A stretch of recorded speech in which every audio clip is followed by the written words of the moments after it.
Hi, this is Tim again, and we're going to be going into Module 6 of 10. In this module, we're talking about overcoming anxiety in marketing and presentations.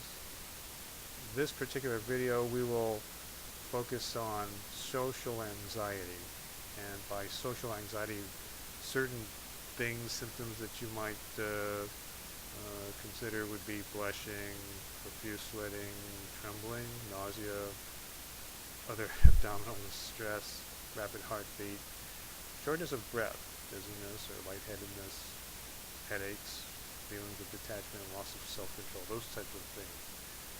The feeling of anxiousness before giving a presentation, asking someone out on a date, um, starting a conversation with a stranger or a person of authority, participating again in meetings or classes, dating, or even attending parties or other type of family events.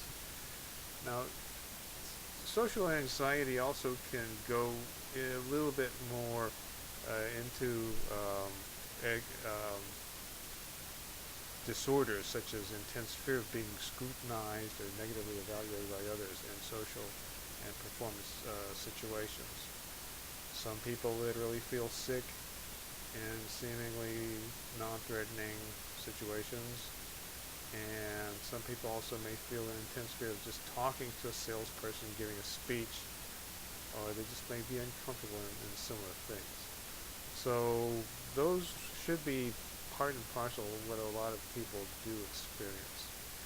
Um, there are tips in which you can do before these types of activities, such as, especially if you're going to do something like go into a meeting or a presentation or do phone calls, cold calls or return calls, things like that, or webinars. One thing is to, of course, manage stress in your life.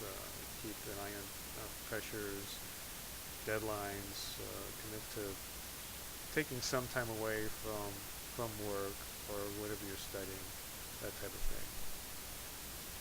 Of course, learn a variety of relaxation techniques.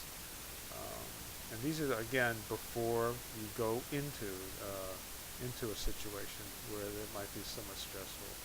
There are lots of books on physical relaxation mechanisms and techniques on meditation. Before you go into a meeting, you can also practice deep abdominal breathing. This is one particular tip that you could do, such as breathing in deeply and slowly through your nose, and taking air right into your abdomen, and then breathing out slowly and gently through your mouth. Some areas of martial arts practice that for getting ready to compete in a tournament or something like that. And this is just a very standard way of approaching a high competitive situation.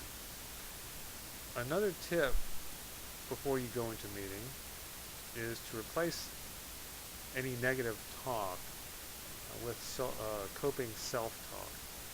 That means go ahead and make the list of your negative thoughts or the negative things about your presentation that you might have, and then go to the point where you're able to list positive or more believable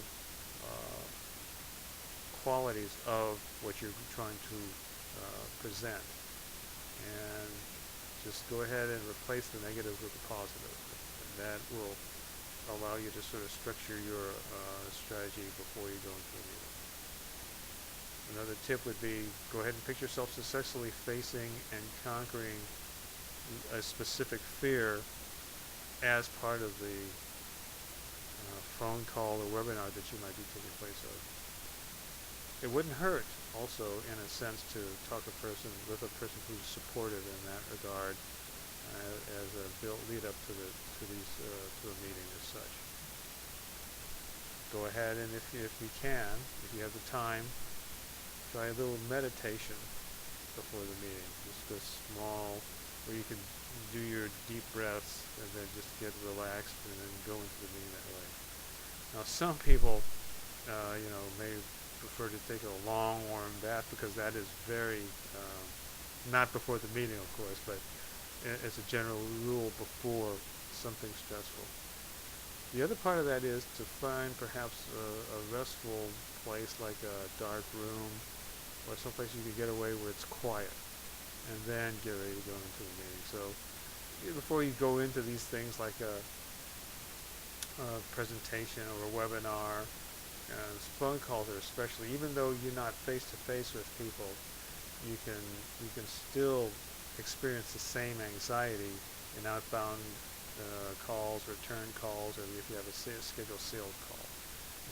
You don't have to see the person necessarily, but you still have the same thing. So the point being to be able to manage that level of stress or that anxiety that you're facing in order to make the best sales presentation that you can make.